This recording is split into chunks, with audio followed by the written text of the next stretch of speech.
All right, guys, welcome back to another market haul. Exciting stuff today. We got a bunch of spanners. Didn't really get too much else. I got this stuff and I was happy enough. Got some good conversations with people, but this was the haul for today. Quite a lot of nice things here actually. I did buy a broken spanner, which is a long story, but I guess we'll just start with it. It is broken or customized, I guess, at one end. I don't know if it was ground. I don't know if it was cut off or if it snapped. Either way, maybe you guys can maybe figure that out from that cross section of a spanner, I guess. But the reason I got it was it is a 19 millimeter brittle made in England. Really like brittle stuff. Don't have too much of it in terms of spanners. I do have quite a lot of sockets from them. But yeah, I've been looking for a bit of a 19. It is a shame that one end is gone, and it's not in the best condition. Let's be honest. But I think a bit of steel will clean this up. Maybe a wire brush. And you could always put a bar over there and get more leverage on something, I guess. But I quite liked the fact that it was a Brito and it was a 19. I thought it would be useful in some form. We've got a couple of these offset ones, which this one is a 17 chrome vanadium and a 19, and it's made in the USSR. So that was interesting. From my understanding of made in USSR, a lot of cars had this type of stuff, a lot of like random ones, but not too knowledgeable on it. I've seen them before. I've got a few of these already passed down from my dad, so I'm not entirely sure too much about tools that are made in USSR. Any knowledge, pass it on. I am quite interested. This one, a bit difficult to read. It is drop forged, but bear with me 2 seconds. Yeah, so I'm not sure if you guys will be able to read that at all. Maybe if you pause it, you might be able to. But it's an Elora, which is a nice brand. It says Elora Selected, I believe. Might be wrong. Once I clean it up, I guess we'll be able to see a wee bit better. But yeah, and it is Imperial.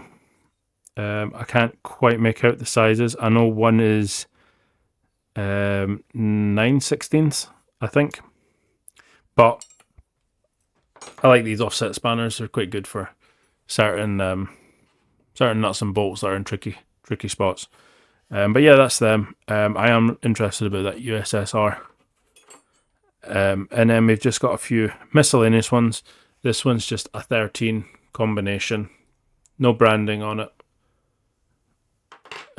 This one is Tough Tools. Not familiar with that brand. If you guys know, let me know. But it's an open end 12 and 13, which very useful. Quite like that. We've got a few of these high tops. I don't know much about high tops at all.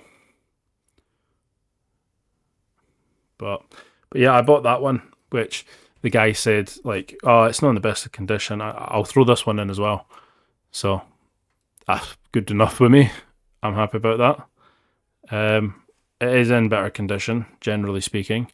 But I just don't know anything about high top. I don't know if that's the brand, if it's a well-known brand, modern brand, old brand. I don't know. And then this one's just a random DIN 3113 7mm combination. Nothing special there. That was just in amongst them. We did get another Brito brittle, open-ended. This one's Imperial, which depending on who you ask is nice. But yeah, it's a 1/4 and 5/8. So that'll go in the Imperial toolkit that I'm working towards. Another high top. This one definitely looks a bit older than the other one. Combination of 3/8, so not too special, but very cool nonetheless.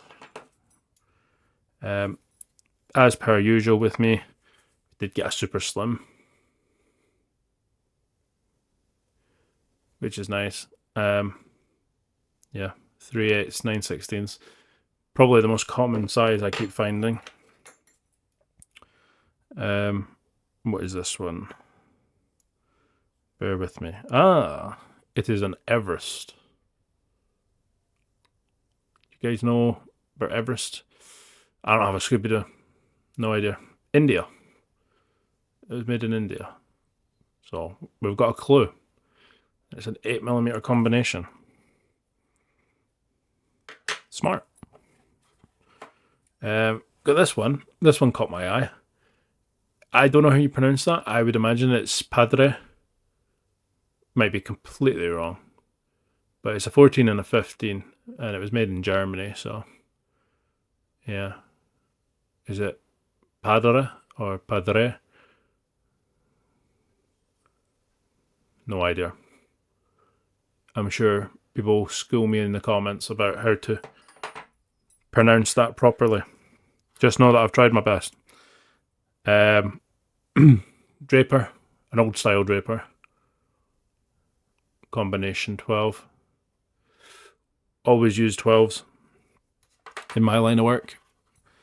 So that's nice. We have a 14 combination, which, though it's not branded or that, it's quite clear that it goes along with this one because they're almost identical in finish and feel and design.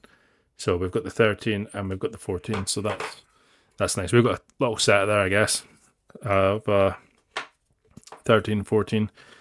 This one I absolutely loved. This one is Nissan spanner. Very cool. Got the logo there, Nissan motor. And it's a 12 and a 14. So very cool. And it's actually in quite good condition, to be honest. I mean, it could probably do with a little steel wheel, but very cool. This is another one of these DIN 31131s, which that just tells you the metal, guys. It's not a brand or anything. It's a 9mm. You know, whatever. And then we've got another high top. It's combination 17mm.